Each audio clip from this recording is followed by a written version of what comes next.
Hey everybody, it's Kyle Jetzel, your driven dad. Hey, I wanted to share something with you guys today. I was thinking about, there was a time when my wife and I really struggled uh, with patterns, and what I mean by that is, when our kids would have difficult behaviors or challenge us in certain ways, we would automatically default to a pattern that we had been doing for years that really wasn't productive in helping us solve the problem. And one of the things that we learned how to do, my wife and I together, was reframe things and create new patterns for ourselves. And it was pretty interesting because I want to share a very specific example of this that really, I think, saved me. It really helped me after my wife passed away. As you can imagine, and I want to set the stage for you here. My wife passed away in October of 2021, late October, and November uh, is Thanksgiving.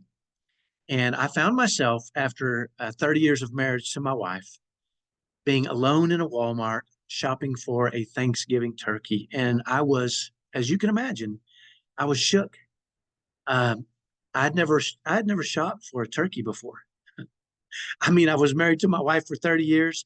She always did that. She always took care of that. And I never really had to think about it. But, and it was uncomfortable.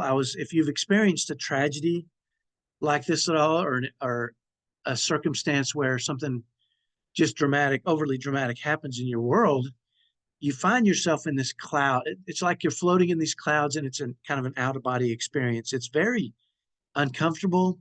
It's disheartening. And I was absolutely heartbroken. And I remember walking through the Walmart, just wondering, how did I get here?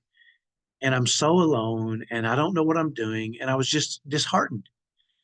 And, as I walked around trying to gather things for Thanksgiving, I happened upon a cute little old couple in love. And I could tell they were in love when I first saw them. I looked over and they just looked so happy together. And almost immediately, I had a natural reaction to that. And my natural reaction to that was absolute anger and fury.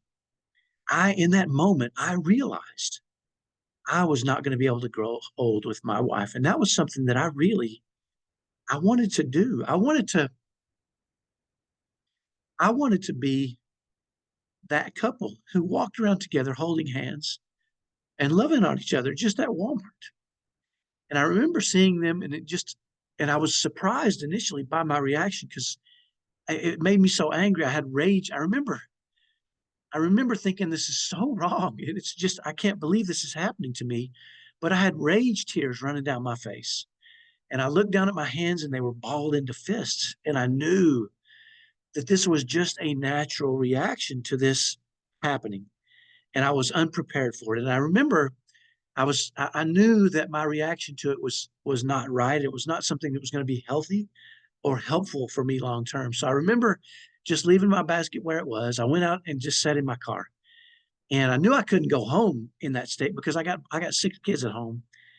And they need me to be strong. And I was falling apart. I was just my eyes were glazed over. I was just shook. And I couldn't control that initial reaction. And that's really where I want to go with this, because sometimes when we face challenges with our kids, we can't control our immediate or natural reaction. It's a pattern we develop. But I knew in this case I needed to change that pattern, and I had done that with my kids. And my wife and I created a way to change our patterns with our kids. And so I was able to, as I sat in that car, decide, what is happening to me currently is not going to be healthy or productive or helpful for me long term.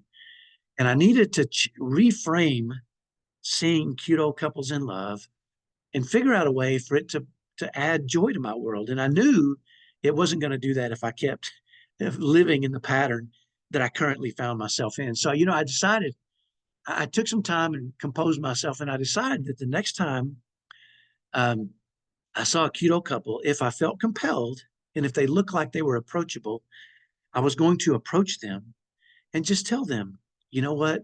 You look like you're very much in love, and it really makes me happy. And I just wanted to share that with them because, I mean, I just thought it would be healthy for me and maybe for them. Well, it took me a while to get there, but sometimes hard things take time. But I was patient, and, I would see an old couple, and my initial reaction would be anger. And I'd think, okay, that's not healthy. I need to reframe, jump into my reframing and look at them, and maybe even see the love and let it affect me. Well, eventually I found myself walking out of a grocery store, and I saw a cute old couple walking towards me, and they had smiles on their faces. And I just felt like this is what I'm going to try it. And so I kindly walked up to him, and very passively, I'm kind of a bigger guy, so I didn't want to be frightening in any way. I said, you know what? Can I just tell you guys something? And they said, sure. And I said, you know what? I'm looking at you, and I can tell y'all are in love. And that makes me so happy to see. And I'll tell you what, you would not believe the reaction I got from this couple. That sweet old lady, she must have been 4'10" or something. I don't know. She was tiny. She said, come here, young man. And she reached up and grabbed my neck and pulled me real tight. And she said, we are happy. Thank you so much. And her husband, who was about the same height as her, he leaned in as I hugged his wife, and he said, thank you for reminding us we love each other so much. That's so nice of you to see that. And then we just had a chat, and they must have hugged me 4 or 5 times each, and we shared tears together. And it was just really a wonderful thing for me to be able to feel their love. And they shared it with me. They were happy to share that with me because I was able to reframe the way I saw that. Now, since then, I've had more and more and more opportunities to catch people in love, and I tell them. And I have every single time it's brought smiles, it's brought happy spirits back and forth between the two of us. I've been able to feel of their love, and I get a glimpse into what I would have experienced with my wife. And that has been wonderful and beautiful for me. And it's allowed me to spread love and feel loved in those situations. So I want to go back to what we talked about initially. Sometimes with our kids, when they misbehave, or when they want to fight with us, or when they just don't do what we ask them, or whatever the case may be with our strong-willed kids, we have a natural reaction, a current pattern that we almost always automatically fall into.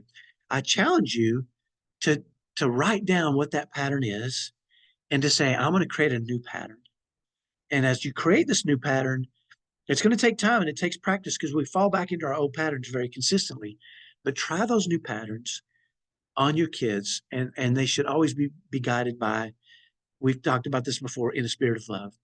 So write up a new pattern. When you find yourself going into a pattern of frustration or anger or discouragement, or just wanting to scream or yell at your kids for not doing what you ask, or whatever the case may be, just write down what you currently do, your current pattern, and then write down, what am I going to do in a spirit of love next time this happens? And see if you can't catch yourself in the next time that happens, and use your new written pattern to help you manage that situation better, and watch what happens. It's amazing. We've done it in our family over and over, and I know it works, and I challenge you to do that. And by the way, if you don't have our success map for raising strong-willed kids, click on the link below, grab a copy of that. We'd love to see you come inside and join us in raising these kids in a spirit of love. That's all I have. Have a great day. We'll talk to you later. Bye-bye.